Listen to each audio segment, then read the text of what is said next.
So NASCAR season just ended. Joey Logano did take home his third championship, to much of people's diswanting for that to happen. Me included, for sure. Same here. But kind of what we saw, just overall, he had started really low in the postseason as far as when he got in. I think I was 14th or 15th. I think Phil said he was 15th when the playoffs started. Yeah, I could try to figure it out. Kind of came in late with Alex Bowman being disqualified, and then obviously had a pretty dang good playoffs other than that, and then obviously ended up winning the championship in Phoenix on Sunday. Yep. But we'll talk a little bit about that. I know Phil wants to get into Joey Logano even being in the playoffs to this point. But before we do, Phil, what did you kind of see during this race? Because I saw that Blaney led a good portion of it, but Logano led most of the laps, obviously ended up winning, and Blaney came in second. But what did you overall see just from Phoenix in general this last weekend? It was a straight-up race. It had a little bit of everything. Honestly, at the end, the guy started pitting with 70, 75 laps to go. That's the three of the four. William Byron did not. He came to pit road 12 to 15 laps later, and as soon as he got back on the track, the caution came out. Byron was able to get track position because he stayed out when the other guys came to pit road again. And then Byron was towards the front, and they had a restart with about 55, 60 laps to go, something like that. And Blaney, I think, restarted eighth, and Logano was fifth. And Logano was able to lead in the first corner. I mean, he went first two corners.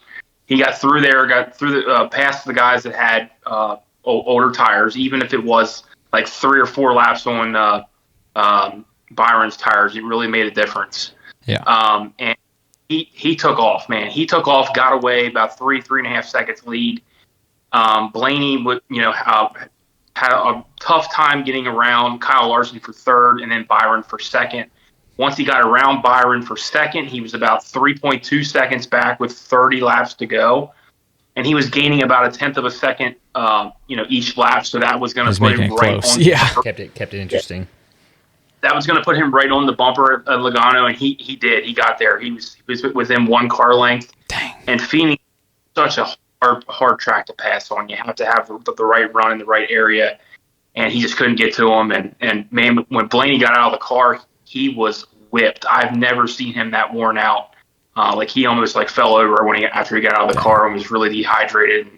He was working hard. I mean, you could see him inside the car changing the brake biases on each end of the racetrack because different corners, and he wanted to have a different brake bias for each corner, and he would literally be changing it on the straightaway on each lap. Crazy.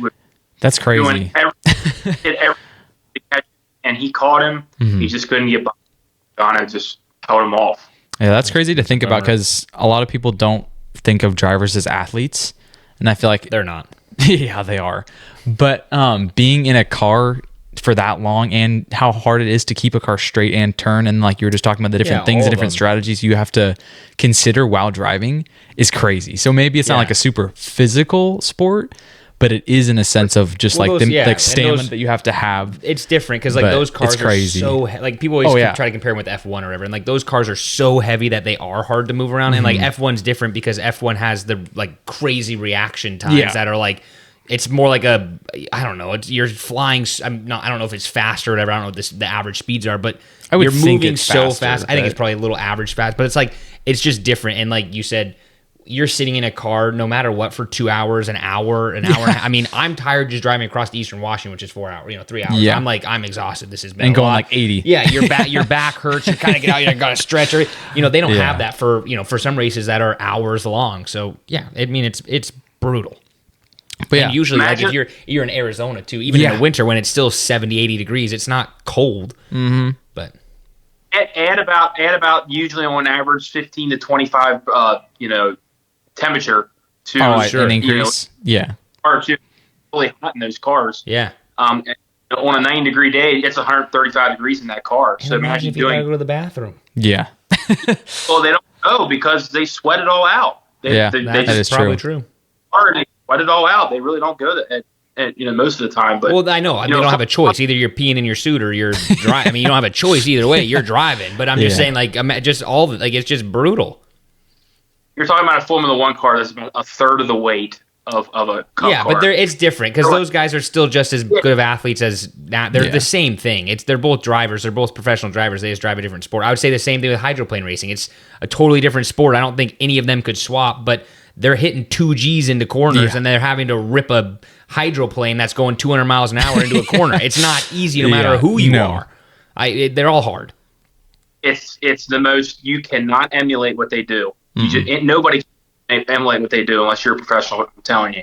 And, I tell people, you go down, even on an interstate, 80 mile an hour, go around a corner, maybe a sharp corner on the interstate, and that's tiring, right? Imagine going like 2.5 times the speed and doing it for 3.5 hours straight. And, I even say at Daytona and Talladega, you're like bumper to bumper, side to side. I mean, you got the focus you have to keep that car from not hitting other cars from other cars. Like, not only is it skill, but it's physical. It really is physical. And Blaney is like one of the best in shape guys in the garage, and you saw him about fall over.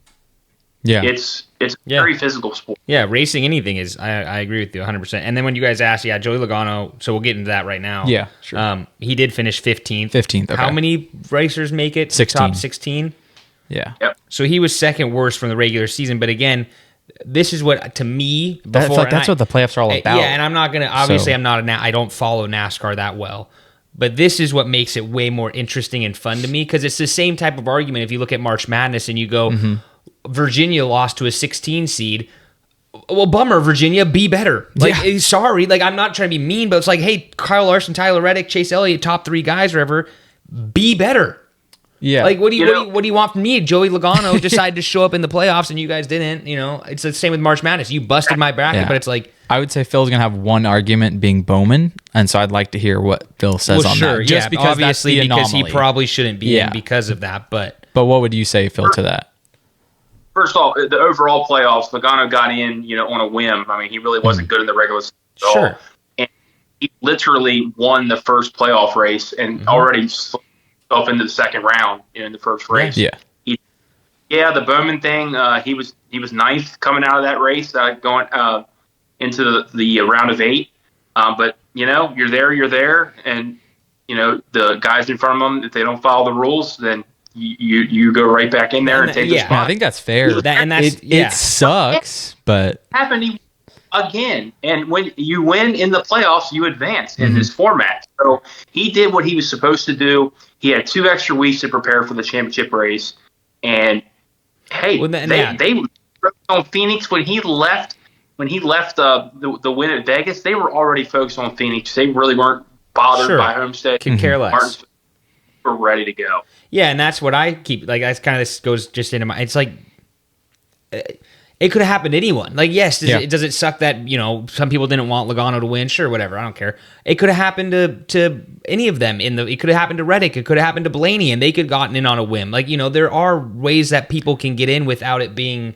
Anyone could. It could have happened to anyone, and I think it's just a lot of people don't love Joey Logano either. Which for makes me, it worse, I always think about it like last year is a really good example with the Rangers and the Diamondbacks getting into the World Series. Both wildcard teams. No one expected them to be there. They shouldn't have even been in the they really shouldn't. No. But the cool thing is that team. I mean, the Rangers obviously didn't do anything this year, but seeing a team like that win is actually kind of fun to watch. More interesting. And I know Logano, you wouldn't say he's a wild card type driver. He's a good driver, just didn't necessarily have the best of years winning percentage wise. But I think that's what. At least for me, that's what I expect out of a postseason. That's what I expect out of playoffs. I expect that underdog to have a chance. That's the whole reason there's a playoffs. And this is going to come from... So what I do know about the NASCAR playoff history, obviously I don't know a ton, but what I used to know is basically it was just points. And so there is a chance that a driver could just have so many points and be so far ahead that the last couple of races wouldn't even matter.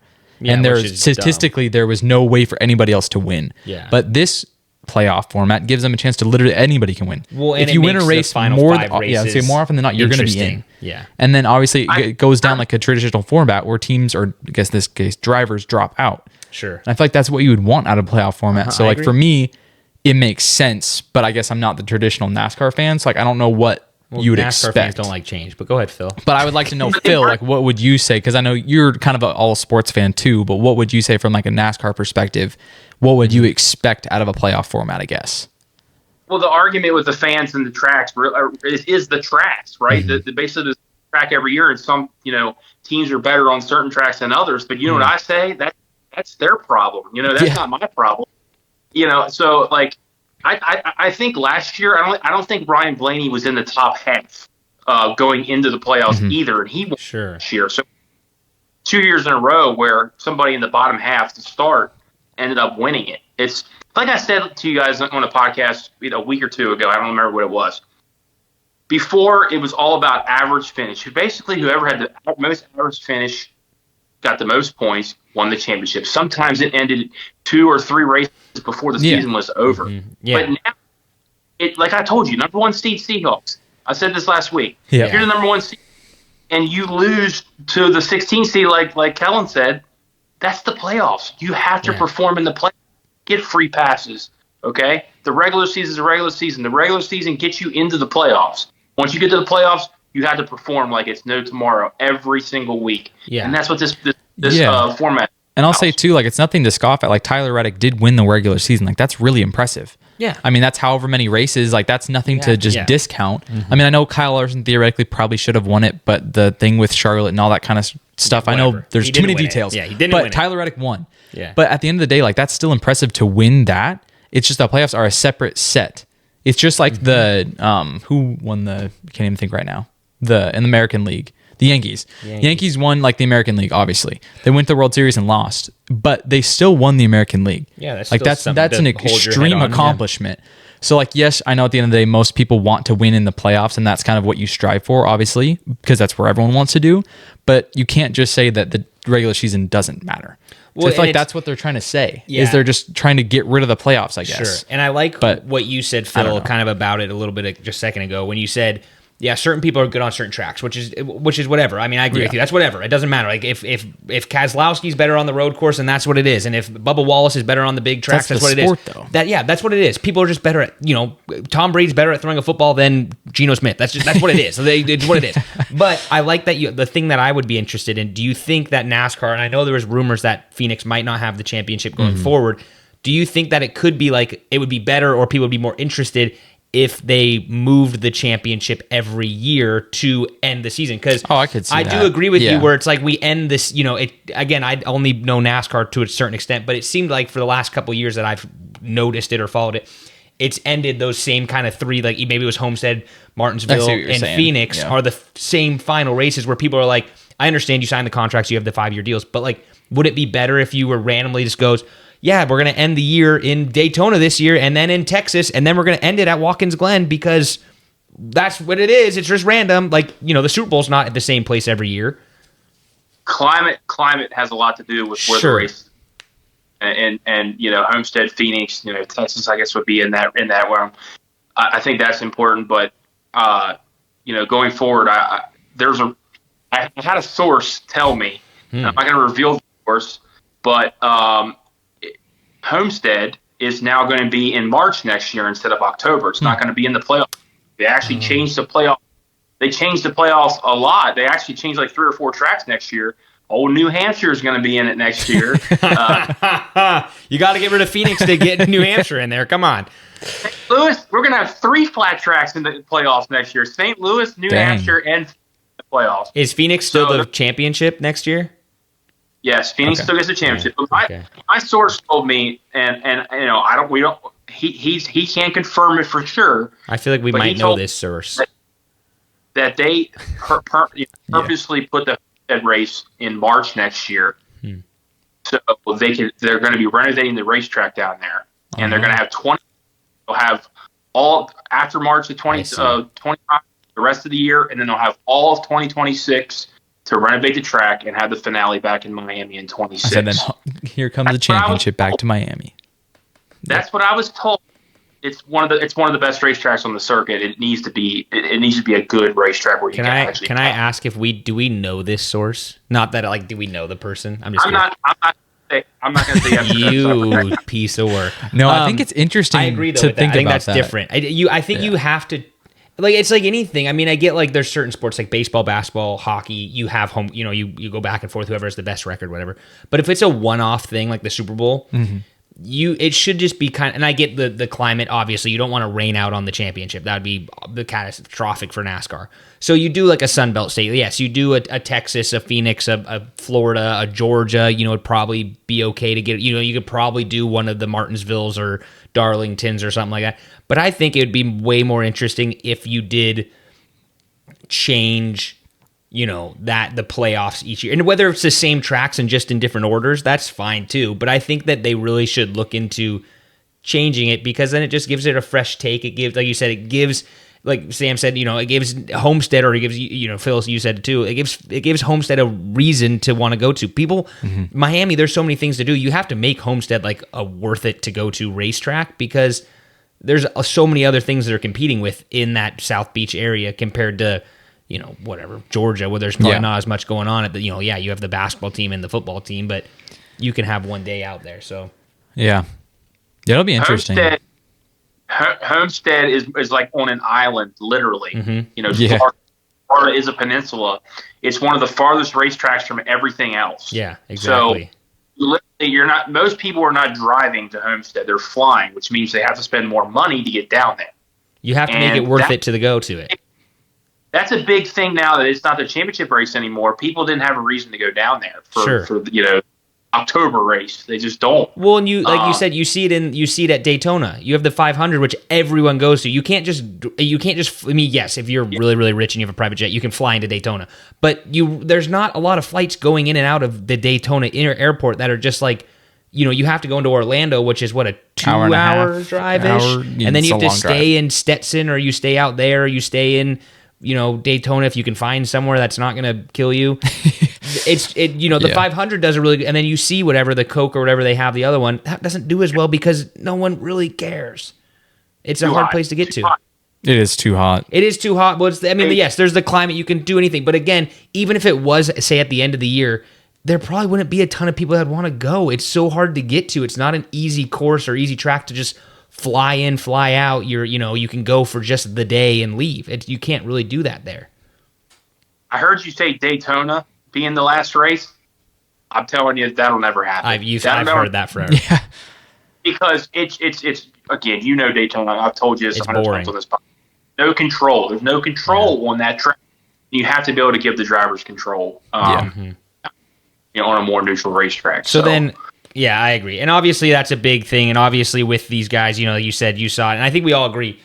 Yes, was Logano the favorite? Was he the one that should have, quote unquote, should have won the thing? No, not even close.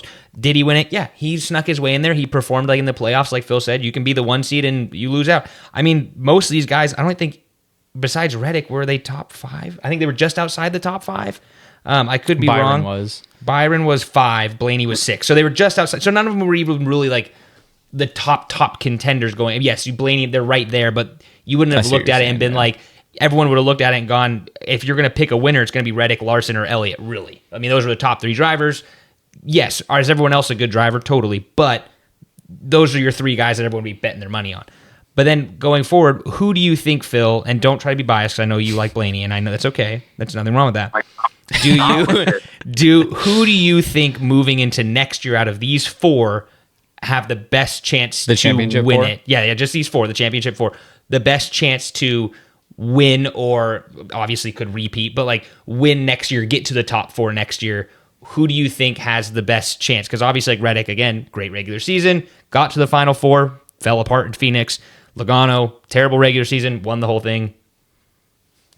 It's hard to say because we have a lot of different tracks in the playoffs next year. I think we have 3 or 4 different tracks that we don't have this year. I look that up. I know there's 2 for a fact.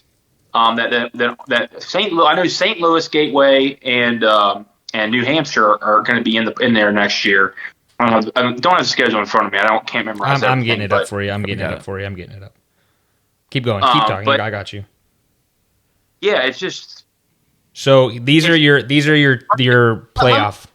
You ready? Let me make real quick. Let me make a case for what the fans wanted. Sure. The fans wanted Kyle Larson, right? Kyle Larson came into the playoffs with all these bonus points. All these wins. 5 points for each win, 1 for each stage. He had a ton of extra points. He had on everybody else. He got away with it in the first 2 rounds, in my opinion, because they eliminate they're eliminating 4 each round. There's more spots to move on. But when he got down to 8 and going to 4, he made too many mistakes. He wrecked in like 3 or 4 of the races in the playoffs. He got into an accident. One race he got into 2 accidents. You can't have that many mistakes and expect to advance in this format. You're just not going to do it. Logano was just solid, man. When he won a race and then he was good enough to get through to the next round. Then he won a race again and didn't have to worry about 2 of the 4 rounds. Think about it. Mm-hmm. Or 3 of the 4 rounds. He won. He won in 3 of the 4 rounds. And the one round that he didn't win, he advanced, because of the penalty. But, he performs throughout the whole playoff. And Kyle Larson just had too many mistakes, and that's what killed him. And that's like the top speed going down right there. Mm-hmm. So you were right. First of all, I'll give you your kudos. March 23rd is Homestead, Miami. But your playoffs, and then I do see something else I'm now curious about talking to you about if you know anything. Playoffs, it goes Darlington, Worldwide Technology Racing, Bristol, New Hampshire, Kansas, Charlotte, Roval, Vegas, Dega, Martinsville, Phoenix. Dega's later. Dega's later. Yep. It's in the 4th. That was the other change. They still race in April as well there. So they have 2 races like they normally do there, but they race in April and then the third and last race. Yeah, but Darlington wasn't in it last year because of the date. It usually always is in it. It's back in this year. So Darlington will be next year. Worldwide Technologies, that's St. Louis. That's what I keep saying. That's a flat track. They've ran there 3 times now and not that great. Tough to pass, man. Tough to pass. Flat track. So when you hear this, and obviously you don't need to go over each of them or whatever, but like you hear this, again, kind of going back to my question before, who do you think out of those 4 do you think could be, it's just a guess. I mean, I know it's a guess. It's, someone could break their arm skiing or whatever it was last year. Was that Chase Elliott or whoever broke their arm last year or whatever skiing? Someone did. It could happen. You want me to pick who's going to be in the Final Four? I'll tell you who's going to win it all next year because his pants are fire. And that's Christopher Bell. I think Christopher Bell is going to be the guy next year. And you mean pants on fire? Why? Because he just ran good the whole playoffs, the whole year. He had a great year. And if he would have made the Final Four, I think he would have been up there as well. So, I'd say he's going to be pretty good next year. And then, okay, so now let's other. Oh, go ahead. You asked me who of the 4 this year. Who do you think has the best chance to get back into it? Well, Logano only gets in Final Four on even years, so he's not going to be in it. Yeah, it's fair. Fair enough. It's like the Giants, the San Francisco Giants. Byron's always consistent. I say he's going to be there. Okay. I don't know about Blaney. I don't know. Penske's just good, man. They always find a way to do the right things at the right time. So I'm not going to put Logano in there, but I will put Blaney back in there next year. Blaney, Byron, I want to say Bell, and Larson. Those would be my 4. That's an interesting one. I like that. Anything else before I move on to this new random thing that I see on the schedule? No, I would say I think if I pick a driver just for fun, I'd probably go with Byron just because the last 2 years he's been in the top 4 going into the playoffs. So he's got that 24 number on the side of his course. car. He's got to start representing He has flames on his car at times. Yeah, he is on so fire. that gives him extra horsepower. That is what's true. But no, I just think he's been super consistent like Phil was saying. And I want him to win a championship because why not? And he's proven that he's a pretty dang good driver, so that'd be fun to see him get his first championship next year. So I'd go with Byron. Yeah, I definitely agree. I mean, I think Byron's obviously been consistent, but I think it'll be an outsider. I don't know, and I don't think it's going to be one of those Larson. I think next year's going to be like a weird. And I'm not saying like a Gibbs is going to get it, but like someone random that you're not going to expect is just going to be like, okay. Well, Alex Bowman could have this year. Yeah, exactly. Like a Cinderella type story, I think is what happened. But anyway, I don't have a name off my head. But Phil, I am looking at your schedule for NASCAR next year, and I see all these things going through, and then I see these 1, 2, 3, 4, 5 races with a star next to it in the middle of the year from June to July. You guys have an in-season tournament. What does that mean? I'm unaware of that, actually. There you go. Breaking news from Kellen to Phil. I know what it is, though. I know what it is. They're doing... It's a Denny Hamlin thing.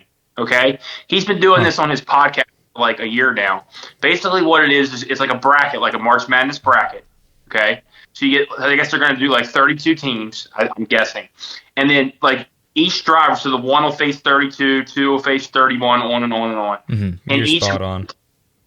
And each week, whoever finishes the best of those two cars moves on, and they just keep moving on each race. I think 5-week deal. So your race, I'll kind of go back and forth here because I have both. My computer's going kind of slow. So the races it's Atlanta, Chicago, Sonoma, Dover, and Indianapolis are the races for it. And then you were kind of right where if this will load over, the seeding for the 32 drivers will be determined by the results of the final 3 races aired on Prime Video before, which is Michigan, Mexico City, and Pocono, with tie-brokers determining the next best finishes following season points position, blah, blah. Throughout the tournament, drivers will compete in head-to-head with the highest finishing drivers in each matchup advancing. So I think you're right, where you have like a random Larson versus whatever, Bubba, and whoever finishes higher, that race moves on. It could be interesting. It is so funny to me how, me being a soccer fan, every other sport is starting to take after soccer. So soccer, obviously, I don't think you guys know soccer very well, but like the NBA starts to do this too. Yeah, so, they have as well. And I'm waiting for the NFL to start doing a random something.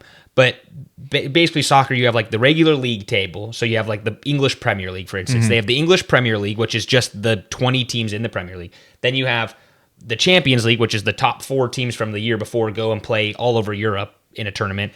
Then you have the FA Cup, which is like just this random tournament for just the FA, the Football Associated teams, which is a couple leagues. And then you have the Carabao Cup, which is every team ever in England, like anyone from the minor league. So it's everyone's kind of trying to take over to where they can have something to try to boost some ratings, which is fair. Yeah, to make the regular season more fun. But pretty much, you're pretty much spot on, Phil, with how that format it creates. It says it creates intense rivalries, pit teammates against each other, adding an extra layer of excitement to our races. It could be interesting. But does it have any playoff implications? I was gonna say, I bet you they get playoff points if they win it. But I know it exists because Denny Hamlin's done it before on his podcast, literally.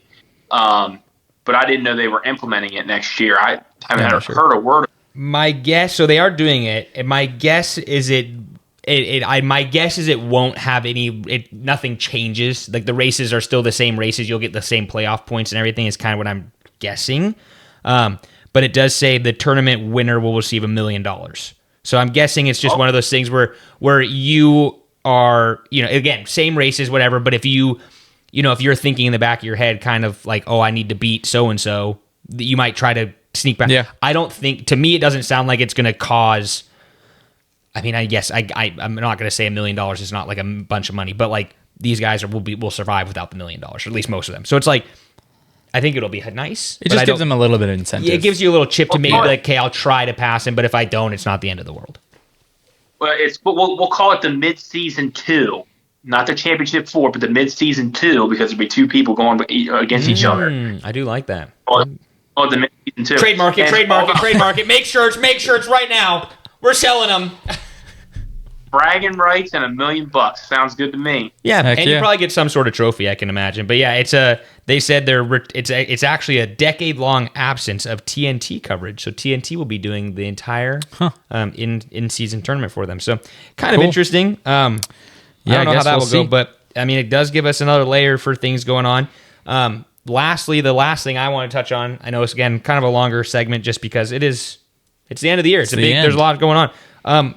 FedEx, Phil, what's going on? They're leaving my boy. They're not going to sponsor the 11 next year. Do you know anything on that, or is that still just too new? Not a whole lot. All I do know is it's worth tens of millions of dollars, probably more than $20 a year. And I think FedEx is just like, we've been in the sport for 20 years now, and you've seen a lot of different paint schemes this year on Denny Hamlin's car. And matter of fact, the last 2 or 3 years, you haven't seen FedEx on there as much. And they used to have like 32 out of 36 races. Like it used to be like every week it was FedEx, and it just kind of like backed off. And I think Hamlin's got a lot of partners now.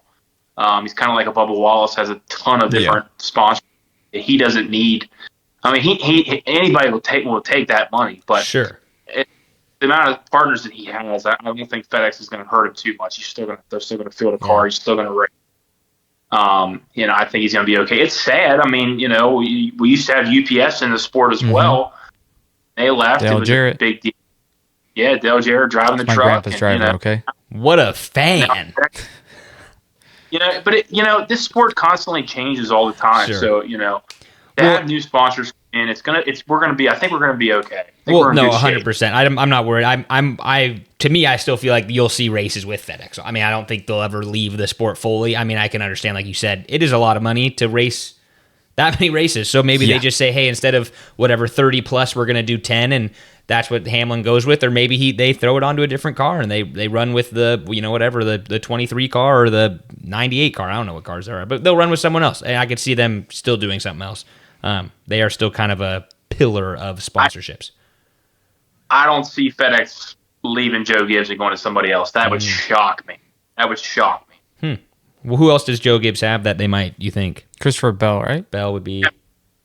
They have sports clips for his car. They have the Mavis brakes and tires place. That's had a lot of races. Sports Clips makes that much money? That's what I was surprised. Oh my gosh! I need to open up a hair salon. What am I doing? I'm trying to think. He runs Interstate Batteries for a couple races now. Well, and then Gibbs has Monster, doesn't he? Yeah. And then who's the other one on that team? DeWalt. If it's Christopher Bell, I think it's DeWalt. I'm thinking right. Also Christopher Bell. Yeah. DeWalt, Christopher Bell, and then. I don't know if what Bass Pro Shops is going to do now with one less driver. They got all, but they're going to stay with Joe Gibbs and maybe help out Denny Hamlin. Maybe you'll see a Bass Pro Shops on Hamlin. You never know. Well, and you have to remember Bass Pro Shop they own Cabela's as well, so they could make it a Cabela's car, and it's still the same company, but we will see. But anyway, it was Truex. Bass Pro was a Truex, sponsorship.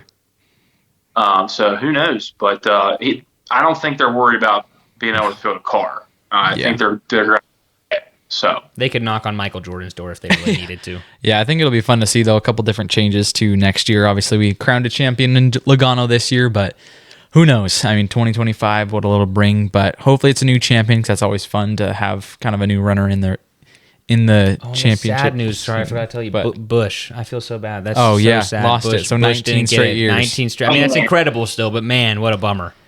So close. So close, but yet so far. But and there's no news. Like no one's retiring that we're missing right now. As of right now, there's nothing. Correct. Yeah, that was his last race. Oh yeah, that is Truex. But I think he said he's coming back for a couple races. Yeah, I think he said he's going to do a couple. Yeah. No, he said he was going to run the Daytona 500, but it was with Michael Jordan, and they're having NASCAR, so that might not happen now. I see. I don't think if NASCAR has any brains, which they should. They don't have a lot of brains, but they should not kick out Michael Jordan because I don't know the numbers, but I would bet you he is the richest person in that sport. That man still makes like $60 billion doing literally nothing. So a lot of money. That would be really, really stupid to kick. I don't think you're going to kick him out, but like you got to make sure you keep him at least semi happy. Because he is a big deal for that sport right now. He does bring a lot of eyes. A lot of people just cheer for whoever his cars because it's Michael Jordan. Yeah. So I have a shirt that's Michael Jordan. Yeah. Can you name We're who gonna it is? wrap up this. Travis Pastrana. Travis Pastrana. Give me a second. Baby. I was like, I knew it. But we're gonna wrap up the podcast by saying that you guys are gonna fly across country and go to a race with me next year. Oh God, that could be exciting. When do you race over there? What race is close to you that would be worth our time? Richmond's close. That's going to be in March 31st. What's March 31st? Richmond Raceway. Toyota Owner 400. It literally is on the calendar right here. Oh, never mind. Last year. That's last year. Why would you do that, NASCAR? Update your thing. NASCAR's such a great company. I'm so glad. But we'll see. That'd be kind of fun, though. Yeah, we'll find something. We'll find one. Richmond. But anyway. We'll go to Bristol. The one to go to. Bristol. April 13th. Yeah. Well, we can all fly down to... Yeah, I know Sam likes it there. Miami? Yeah. Why not? Make another appearance there. I've been there before. They know my name. Straight Talk Wireless 400, March 23rd, baby. I'm starting the season off big next year. I'm going to the 500 in Atlanta back-to-back. Heck yeah. So that'll be exciting. Lots of way to start it. Well, cool. Well, thank you, Phil, for being on the past, I don't even know how many weeks. It's obviously been a blast. It's been kind of fun to learn. Obviously, we knew NASCAR from like a, I guess, sales perspective just because that's how we worked. But, covering it a little bit, we get a little bit of an insight, especially being from you because obviously you know the sport way better than we do. but we're learning. So it's been fun for me to kind of get inside your head and to hear more about it. And I know the season's over now, but it's only a short time till it starts again. But thanks again for coming on, and a couple months are going to go by fast. So we'll have a preview be having soon. You on too, we'll have a preview for soon. next year for sure.